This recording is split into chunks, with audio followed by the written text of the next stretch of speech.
Whites are responsible for this? If blacks are dying like this and I represent the suffering of black people, why should that offend white people who have spokespersons for Italians, for Irish, for Jews? Why should anybody be upset that I speak for the hurt of my own people? You believe that George Bush, the President of the United States, wants to have you killed.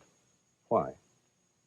I believe that Mr. Bush, in his own words, sir, speaking before the Simon Wiesenthal Center in Los Angeles 1 week before he was elected president, said that he's going to continue funding the Justice Department in their vigorous investigation and prosecution of anti-Semites, whether they wear brown shirts, white shirts, and bow ties, whether they live in Skokie, Chicago, or Brooklyn. The villain is the same. And I'm sure when he spoke about white shirts and bow ties, he wasn't speaking about Senator Simon.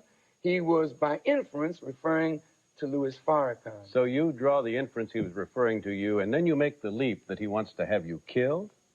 Sir, we just talked about death squads from South Africa. You've quoted the president accurately. He said he wanted to fight hate groups and anti-Semites. You said you're not an anti-Semite. How could he be referring to you? The president, Bush, when he was vice president, spoke against me as an anti-Semite. The U.S. Senate, with no black people. What was that quotation? That no place in America is there for anti-Semites, bigots, but you say you're not. You say you're not a racist and anti-Semite. This country was founded on bigotry, racism, and anti-Semitism. But you say you're, Mr. Minister, I'm confused. You have insisted tonight you are not a bigot, you're not a racist, you're not an anti-Semite. But then you say because the President of the United States complains about racists and anti-Semitites, he's talking about you. Sir, in your piece, and he wants to kill you. In your piece that you just showed, the death squads in South Africa, in a racist regime, have come against those who preach against apartheid.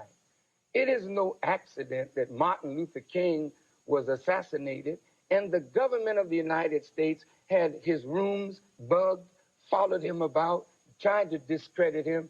It is not an accident that the counterintelligence program of the United States government under J. Edgar Hoover was a program designed to keep any black leader from properly addressing the concerns of our people, even to the point of assassination.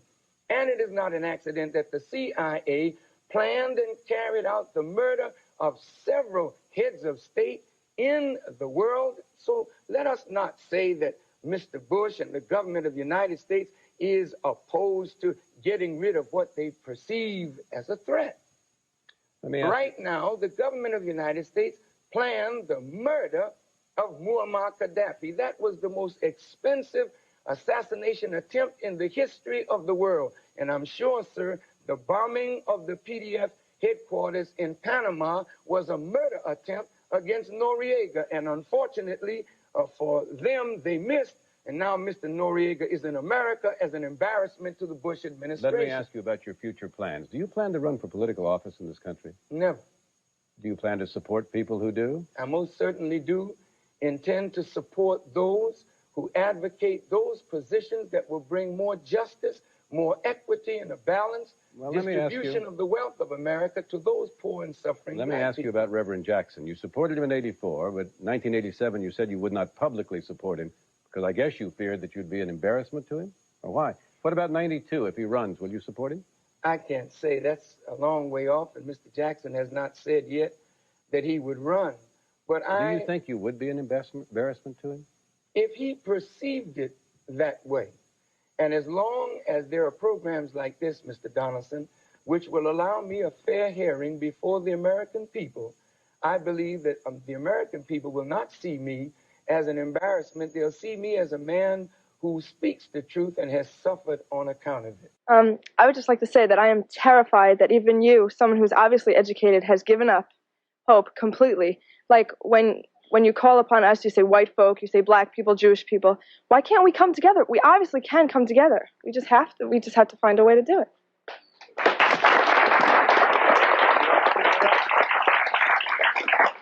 The desire is good, but the reality is the total opposite of your desire. And unfortunately, as a young lady, you are not in the position of power to make the decisions to make America work. May I, as an audience of intelligent people, I would like to just take a moment to say to you that I really don't think you fully understand what has happened to these people that you look at as second class or inferior citizens in this nation. Black people who were brought to this country were stripped of their names, language, culture, religion, God, and taken totally away from the history of themselves. Here are 30 million people who don't wear their own names. They wear your names. Who don't speak their own language. They speak English, which is not their language. They never were allowed their own cultural expression of Africa. Don't you realize that when you turn a people upside down and inside out, then sell them not for a day, not for a year, but for 300 years, and deny us the human right to know, to read a book, to learn, to understand. And then after 300 years of that, you allow us into the church. But by that time, you've painted Jesus white, God white, the angels white. And then all these black people have been subjected to a form of white supremacy, which produces in the reverse a black inferiority.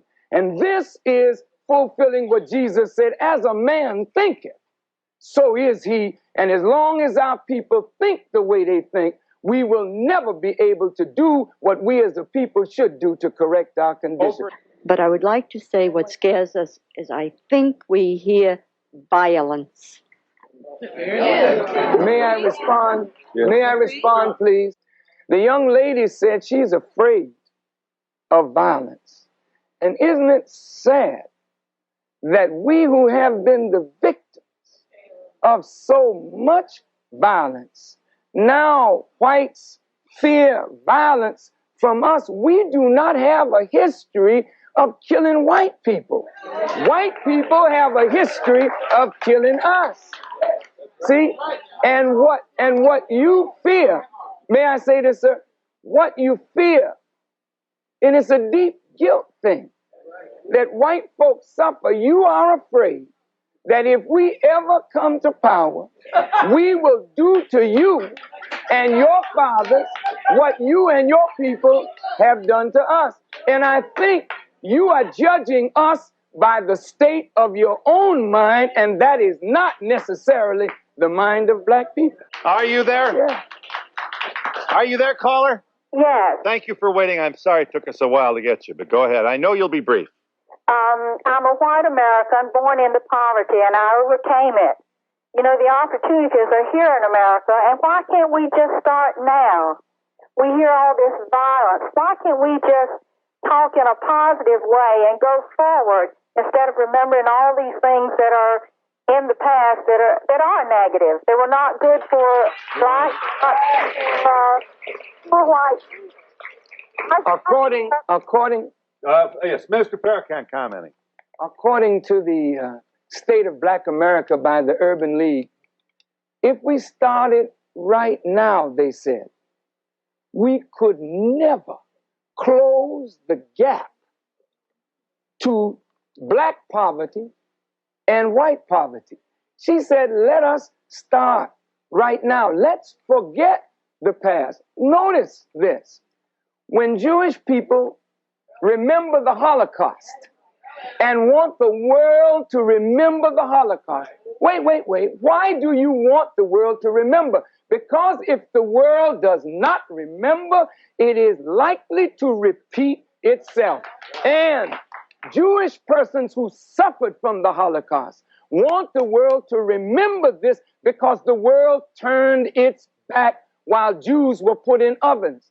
I, as a black person, want my people to remember what we have suffered and what we continue to suffer, so that we will say like the Jews, never again.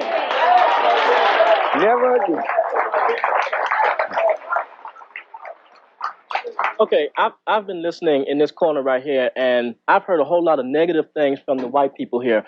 When you were trying to explain yourself, the white people don't want to hear you explain yourself. They drown you out. They start already trying to drown you out and talk over you. There's a certain amount of white arrogance here, and they don't want to listen to what black people are saying. They don't understand because they don't want to understand. I've heard a woman here say, go back to Africa. Somebody said, we have a black holiday. What does that mean?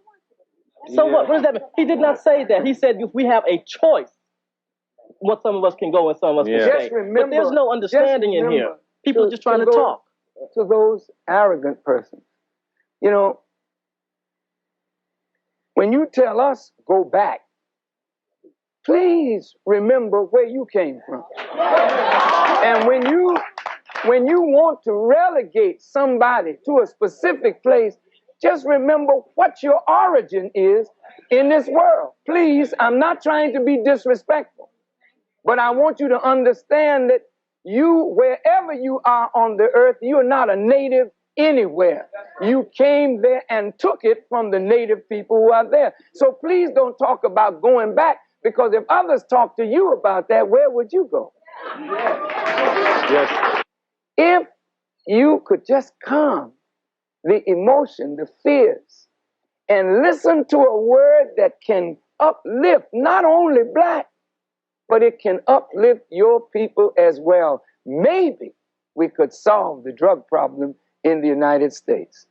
Then you look at a religion, Christianity.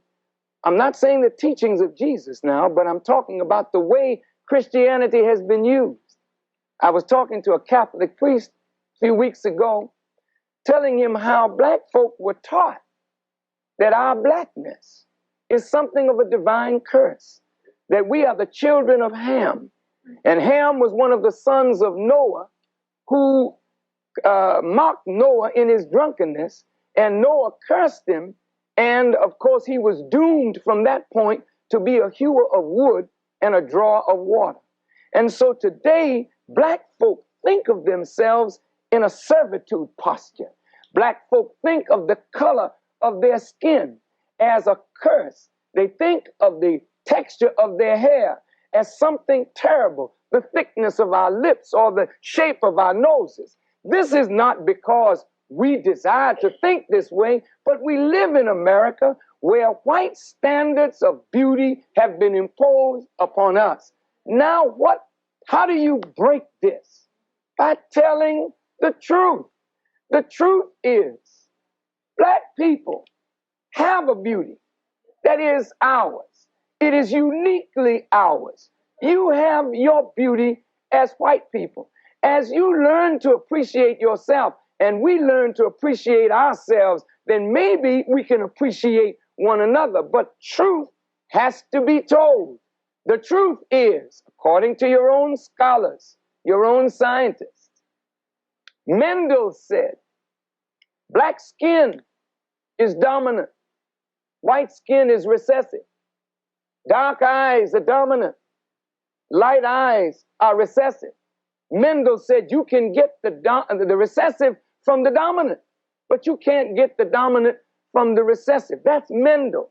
Dr. Leakey was looking for the origin of human beings. He went to Europe, but he didn't stay there long. He kept right on moving, and he found the origin of man in Africa. Now some of your scholars of genetics have taken the DNA and have traced the origin of human beings back to the black woman. Look, we are the father of all human beings. Tell it from the mountain, the black people are the original people of the earth. That doesn't make us better, but it says we are your father. We are your mother, and you should honor your father and mother that your days may be long. And we'll be back in just a moment.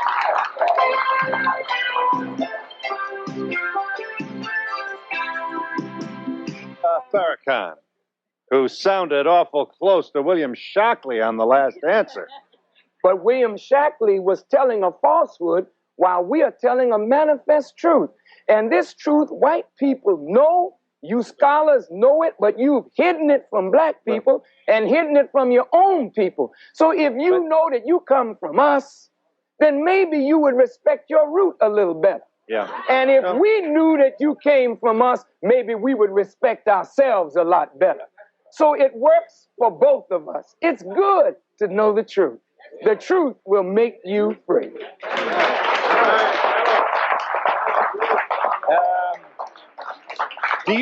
Is it your feeling that AIDS is a manufactured disease which has hit especially in an especially horrendous way among people of color, among African Americans, engineered by a white person? It is becoming increasingly clear in medical circles that the configuration of that virus is not a natural configuration, but that it is a made virus. Now, this should not come as a shock to you because viruses have been used for years to get rid of unwanted and useless populations. I think General Amherst sent smallpox up in blankets to the Indians. And I think you will find that 100 black men in a Tuskegee experiment were injected with the most virulent form of syphilis and allowed to cohabit with whomsoever they would and never were to be treated for syphilis. This is reality. Now, it was 400. Now we're looking at not only biological warfare, but we're looking at chemical warfare that is being used in crack cocaine and now in ice, being used on black and white. And I'm telling you, if America doesn't wake up, your country will be lost from within. You know, it's interesting how white folk sit here thinking that I have a reason to lie to you as though you are so powerful and you are so wonderful that I'm so ashamed of my words that I have to twist and turn. Please, you're not dealing with that kind of man. You're dealing with a man who means what he says and says what he means. Now listen.